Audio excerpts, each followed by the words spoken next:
Hey everyone, welcome into a new episode. Excited to be back with you here. It's been a difficult week for the Penguins, but we appreciate Penguins President of Hockey Ops and GM Kyle Dubas taking some time with us. Always appreciate it. Thank you for having me. Yeah, thanks for being here.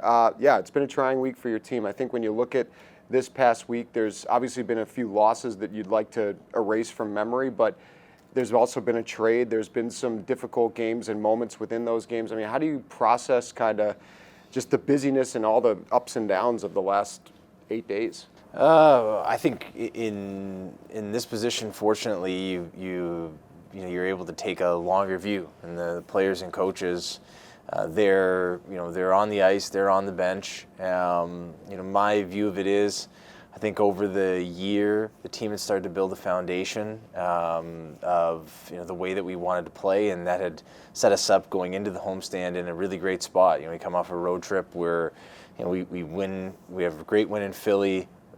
Find a way in Tampa to pull through at the end of the game, and then I thought play one of our best games of the year in Dallas. They prevail in a shootout. So you got 5 or 6 points against some really good teams. We come and we play 59 minutes and 59 seconds of great hockey against the team that's in first place in Anaheim, and that's without Rutger, Malkin, Lizotte. Right. So we show, regardless of what the lineup is, if we play to that foundation, we can really carry play and be a really good hockey team. And so to me, that foundation is there. We just have to get back to it. And I've said from the beginning when I addressed the group in September at training camp to where we're at now, it's not with this group we've got the mix of the veterans and the very young players, and within that you're going to have your rough water. And if everyone rows in the same direction here, we'll come out of it because of the foundation that's been set, but we have to get back to that foundation. That's our neutral zone play, tracking, not allowing teams to just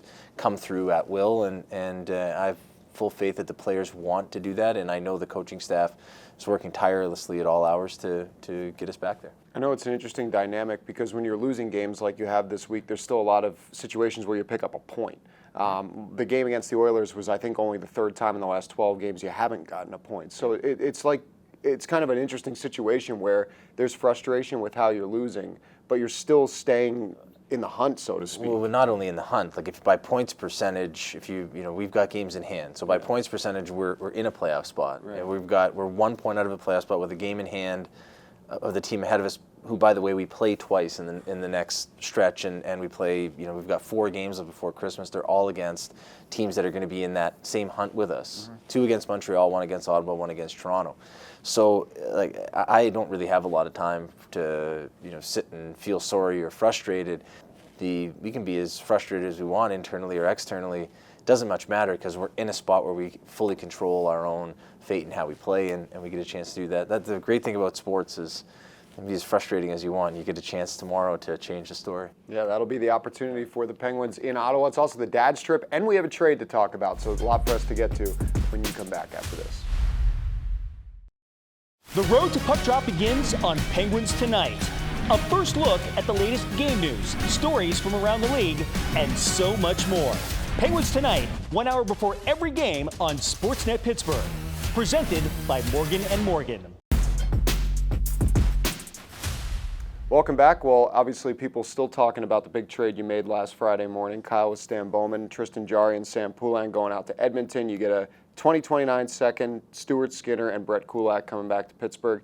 Let me first ask you the big question I think everyone always wonders in these situations. How long was that percolating for? Was it kind of a quick thing that came about, or? No, I think Stan and I had talked, on and off for, maybe even going back into the summer, but certainly, I think as specifically when Tristan returned from injury, which was, a few weeks prior, 2 weeks prior to the trade, or over 2 weeks, from that point on, it had become clear that there might be some traction there, and there, because of the way Tristan played, there'd been other clubs that had called and inquired, but this was the situation where it kind of fit all of our needs. Another goalie coming back, an improvement on our back end, and a future asset. So. Well, and now you mentioned the other goalie coming back. He plays against his old team. I'm sure there's a lot of dynamic to that I can't even comprehend from an athlete perspective. he now moves forward. You guys move forward. I'm curious how you see the goaltending situation moving forward here and just the immediate future, I guess. I think it's wide open for someone to take hold, right? And I think at the beginning of the year, Artur Silovs and Tristan, it had been a full tandem situation where they were, rotating in and out right from night one at Madison Square Garden, really through to when Tristan returned. And Artie's a young goalie; he's 24 years old. They're going to have their ups and downs. Older goalies, as we've seen, we saw with Tristan, have their ups and downs, and you learn so much about them for how they come through it. And Artie's in that stage now. We have to keep him playing. We also have to get Stu in a rhythm. He had started off the year obviously with his own challenges in Edmonton, and then had really started to push his way back into being the goalie that everyone knows he is right before coming here, is playing his best hockey. So he gets in Sunday night late, and, just a pregame skate on Tuesday, and then by the way, you're playing your old team, who happen to have some daunting firepower in your first game. So we'll get a practice today, and then we're trying to get Artie back to his form, but while also getting Stuart up and running. Yeah, so that'll be the goaltending situation, at least for the foreseeable future. Brett Kulak also a part of the immediate future with the Penguins. He comes over from Edmonton. Everyone I talked to from Edmonton, whether it was Jack Michaels or Bob Stauffer, and he has his opinions on guys, but he said, Brett Kulak's a really likable guy, great guy in the room, but also really great skating defenseman, does a lot of things well.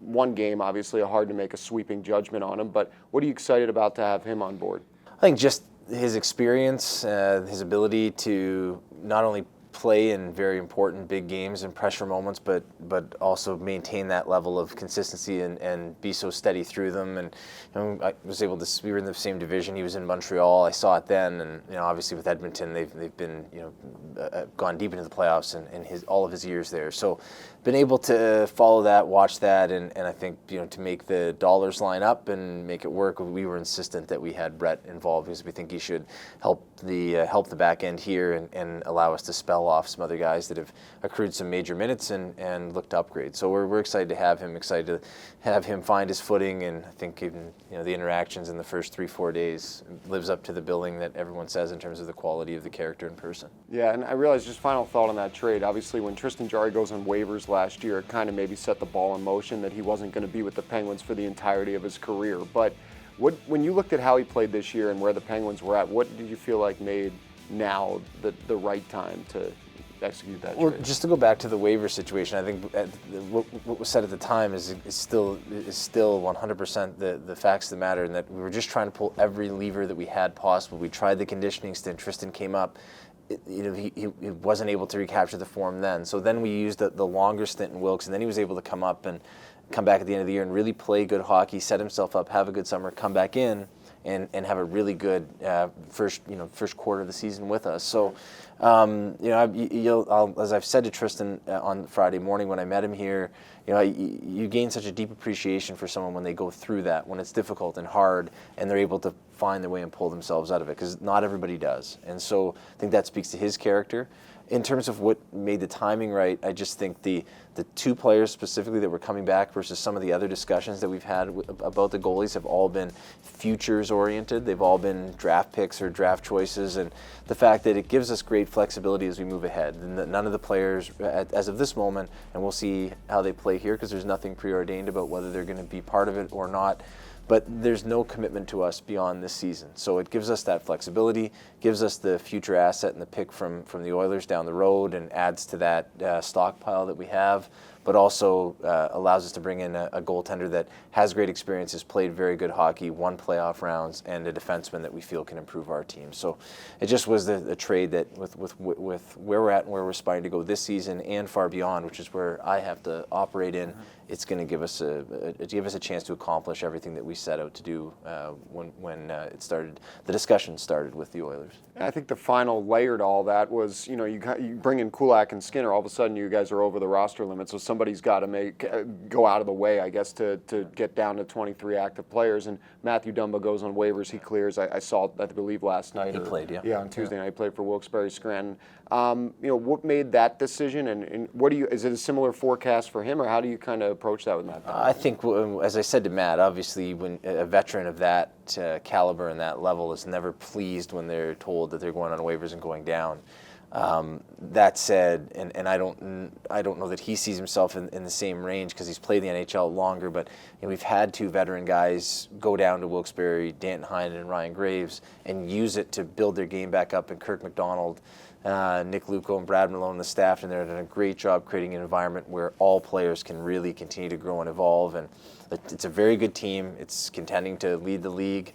In the American League, it's in a very tough division. So the whether it's Charlotte, Providence, Hershey, Lehigh Valley, all the teams in that division, there's never an easy night. So it's a great chance to go down and they played last night. They've got a 3-3 on the weekend, so it's going to be a lot of hockey for Matt. He'd been out of the lineup here, and then the decision just was frankly, we've got Jackson Ivany. Jack signed for next season. He's younger. He was injured in training camp. We've got to give him some runway and see what we've got with Jack. So last night was his first game in, and we're keen to watch how he performs here in this next stretch. Well, Penguins will move along with two big road games north of the border, Ottawa on Thursday and then in Montreal Saturday night. We'll talk about that and much more when we come back after this.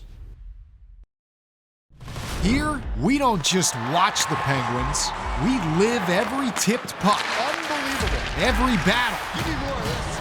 Every new prospect. This is a glimpse of the future. Everything you love about the Pens, we do too. I'm down here between the benches. You know what that means, Pens fans? Cheers for that. At the front, did they score? We manifested it. Stream the Penguins all season long on SNP 360. Welcome back. Well, Kyle, I wanted to ask you about two of your young forwards that are definitely parts of the present and the future, and Ben Kindle and Rutger McGroarty. Two guys that obviously have taken different paths to where they're at right now in the Penguins lineup, but they've been paired together by Dan Muse here for about pretty much the entire month of December. How do you feel like they've worked together? And more with Rutger, how do you feel like he's kind of come along since coming back up to Pittsburgh? Well, I think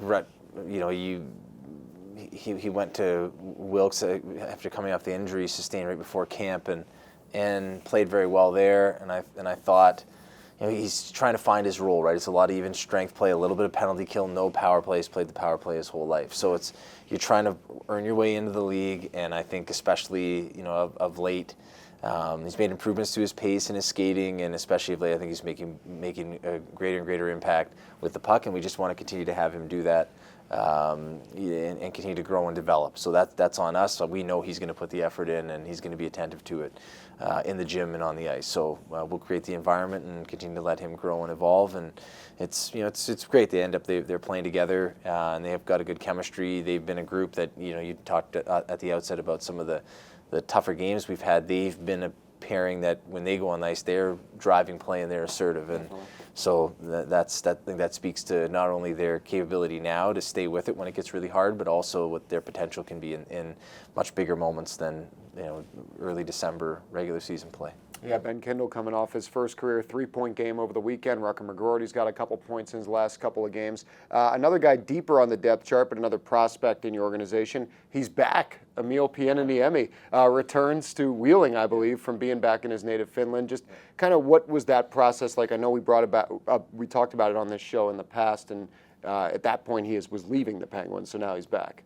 Yeah, I think we have a deep belief in our development program, and it's not something that we're willing to sacrifice. There's going to be moments, like there is in every organization, where maybe a player doesn't agree with their plan, whether they're sitting out at the NHL level, or they're lower in the lineup than they think, or they're at a different level than they think that they should be at.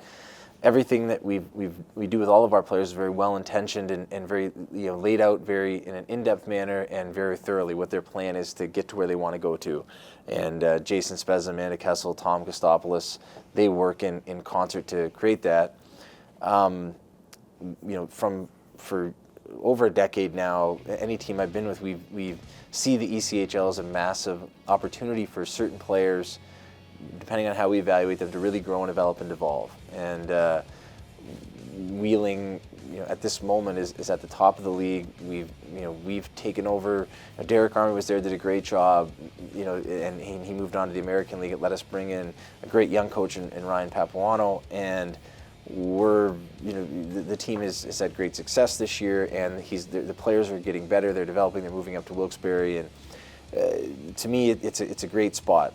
Some players need more convincing than others, and this was certainly a case where it took a few months, but I give credit to Emil and to Louis Gross, his agent, and their partners in Europe. Last week we had a call and they just said, okay, like it was very clear you guys aren't going to change your mind. So, he's ready to come and get there and get over, and now we just need his equipment to arrive.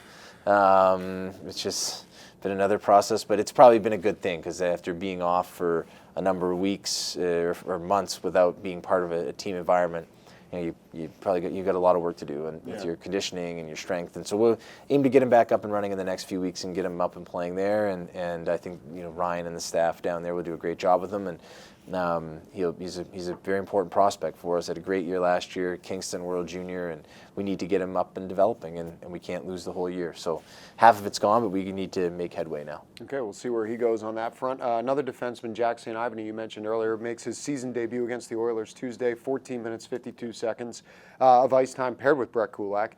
One thing I noticed when I talked to him yesterday or Tuesday before the game was he really was complimentary of the strength and conditioning and how the process was to get him back on the ice and how thorough it was in detail, but also how beneficial it was and how he felt returning to play. And Noel Acciari said the same thing to me last week when he came back and scored a goal in his first game back. I know that's not always the plan for a guy like that, but he's been productive as well. I'm just curious, we just saw Rich Roddenberry walk by while we were recording this show. He must have heard us about to talk about him. But when you think about him and your strength and conditioning staff, what is it about their plan of attack and how they go about things that's allowed a few guys now to come back into the lineup seemingly not missing a step? Rich and I have been together a long time with very few breaks in between the last couple of years when he was in Toronto still and I was here. But it goes back to Sault Ste. Marie with he and I in 2011.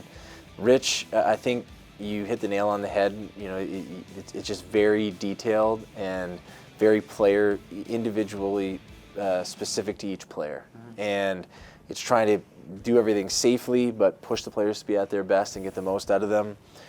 He and I have a deep trust. Everything he does is to make sure that the players are at their best. Sometimes that's telling them to let their foot off the gas a little bit if they're starting to burn out, or it's pushing them to ramp up. And I think the staff that he supported himself with and the massive contributions from the medical staff as well, they all work in concert together. They collaborate. They don't operate in a siloed approach, and that's what we need in order to best serve the players. They meet every day, the whole group, the performance staff and the medical staff, sometimes twice a day. Their planning and their protocols are excellent, and it's great to hear. Obviously, the players don't run up to me and tell me that, so it's great to hear that they recognize it, that they appreciate it, because I think that's something that can be a separator for your program.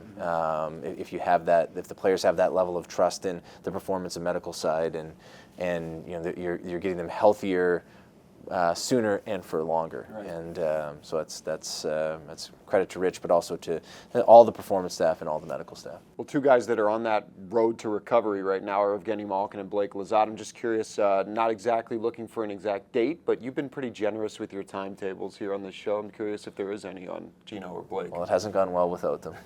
So it's true. They have been missed. Yes. And it was fairly predictable that it would be that. The first game, like I said, to go back to, we didn't.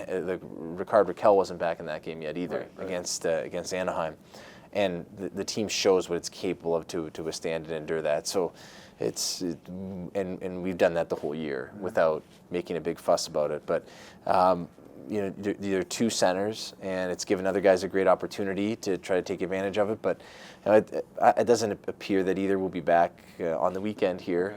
So that'll leave us one game before the Christmas break, and I would say it's likely trending towards after the break. But we'll see. They're two very diligent and hardworking people, and Gino and Blake both. So.